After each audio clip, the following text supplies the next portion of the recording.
Toi qui as permis que ces jours soient merveilleux. Toi qui as permis, Éternel, mon Dieu, que nous soyons tous ensemble. Laisse que ta grâce soit parmi nous. Dans le nom puissant de Jésus-Christ de Nazareth. Yahweh éternel, mon Dieu, bénis ces moments, touche le cœur de tout un chacun. Au nom de Jésus, je m'en vais chasser, précipiter loin dans le lieu aride tout esprit qui est contraire à ta parole. Au nom puissant de Jésus, Yahweh. Sois loué, éternel, mon Dieu, sois glorifié. Au nom du Seigneur Jésus-Christ. Amen. Amen. Bien-aimé, le terme de ce message est Jésus-Christ, l'invité à ne pas oublier. Le terme de ce message, je répète, c'est Jésus-Christ, l'invité à ne pas oublier. C'est le message à lequel que Dieu m'a mis à cœur de partager avec vous cet après-midi. Bien-aimé, vous savez une chose, des fois, nous invitons tout le monde, mais nous oublions d'inviter Jésus-Christ. Il y a des gens, ils vont inviter les autorités de ces pays dans leur maison. Ils vont inviter des amis. Ils vont organiser, célébrer les anniversaires. Ils vont inviter tout le monde en oubliant l'invité des marques qui est Jésus-Christ. Et c'est souvent l'erreur que nous commettons, nous les enfants de Dieu. Des fois même dans nos mariages, nous invitons des gens. On leur place dans des places d'honneur. Soi-disant, c'est les invités d'honneur, c'est les invités des marques.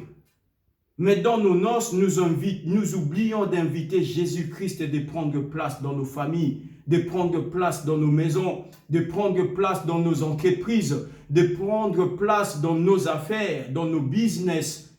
Nous oublions à inviter Jésus, car Jésus-Christ, c'est un invité à ne pas oublier, Seigneur mon Dieu, dans nos vies. C'est une personne importante à ne pas oublier, bien-aimé. Nous allons directement lire dans le livre des Jean 2. Je suis sûr et certain que c'est un message que nous connaissons tous, mais aujourd'hui, Dieu m'en a inspiré différemment. Nous allons lire dans le livre des Jean 2. Nous commençons par les premiers versets. 3 jours après, il y eut de noces à Cana en Galilée.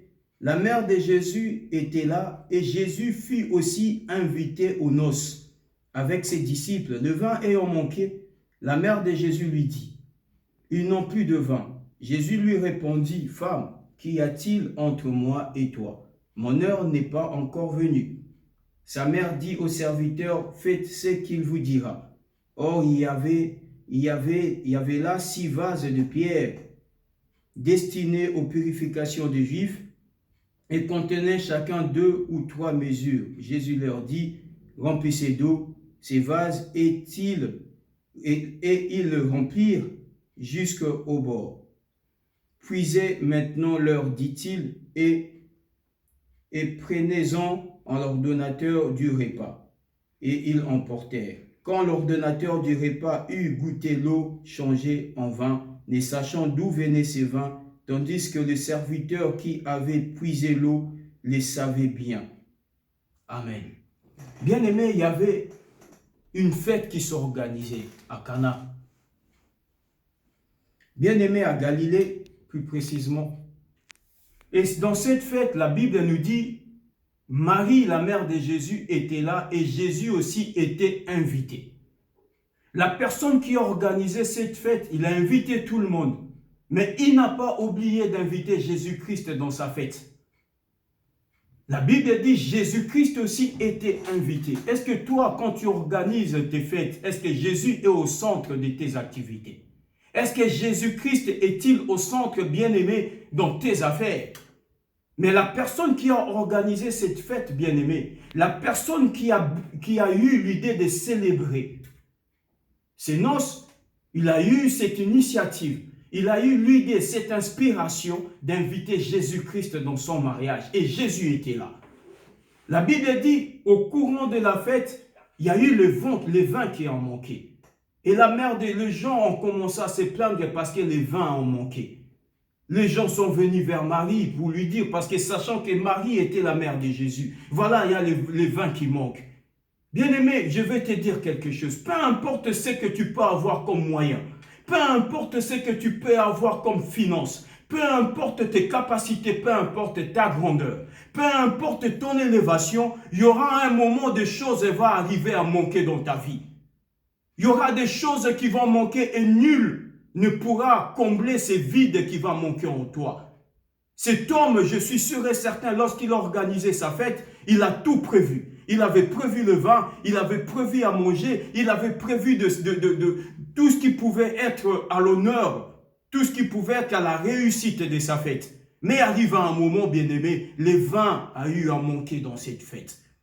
Là, autrefois, c'était le vin qui a manqué. Peut-être que dans ta vie à toi, il y aura des enfants qui vont manquer dans ton mariage. Voilà pourquoi je t'ai dit, Jésus-Christ est l'invité qui ne doit pas manquer. Parce que lorsqu'il y aura des enfants qui manqueront dans ton mariage, tu invoqueras Dieu et Dieu viendra à ton secours, bien-aimé. Peut-être que dans ton cas, il y aura l'argent qui va manquer dans ta vie. Il y a des gens qui croient, peut-être que parce que j'ai l'argent, je ne manquerai de rien. Peut-être que dans ton corps à toi, c'est la paix qui va manquer. La Bible dit, Saoul était un roi. Saoul était une personne élevée, mais à un moment donné, il était tourmenté par les mauvais esprits. Lorsque David jouait, la Bible dit, l'esprit qui tourmentait sa vie s'apaisait et Saoul retrouvait la paix. Bien-aimé, la paix, il n'y a que Jésus-Christ qui peut te les donner.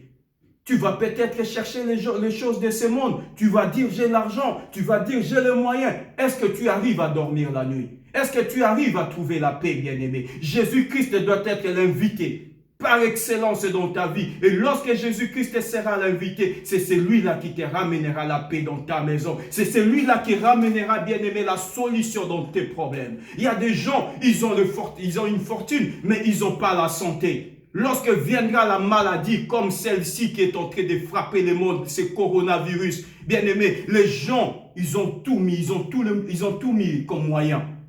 Ils sont en train de chercher des vaccins. Mais laisse-moi vous dire, il n'y a qu'une seule personne qui est capable de vaincre cette maladie, c'est Jésus-Christ de Nazareth.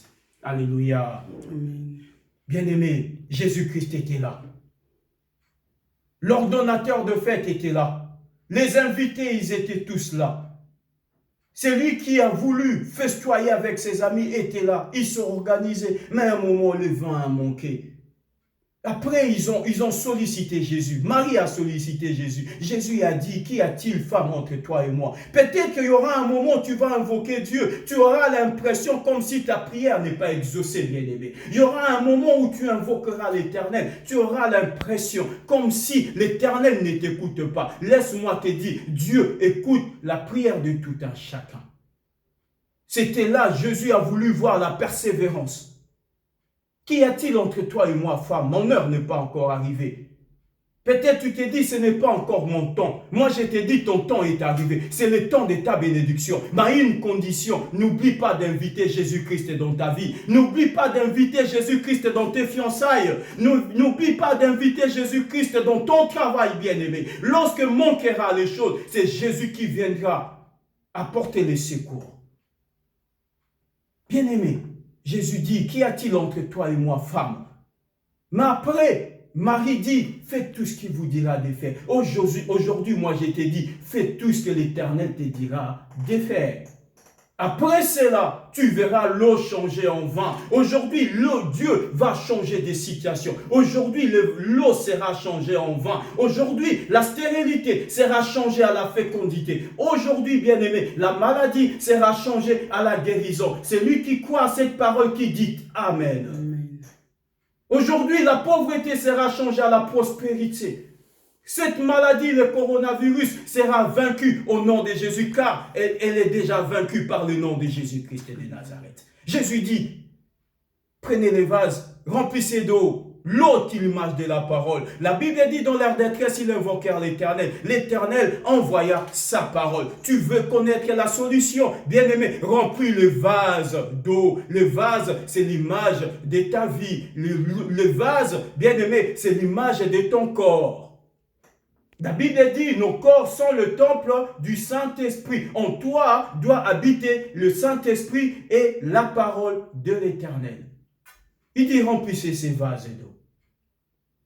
Ils ont rempli les vases et après il a dit, servez-les aux gens. Amenez-les à l'ordonnateur. Et après, lorsque les gens ont eu goûté l'eau, ils se sont rendus compte que c'était plus l'eau, c'était l'eau qui était changée en vin. Et l'ordonnateur de fête ne savait pas d'où venaient ces vins. Mais ceux qui avaient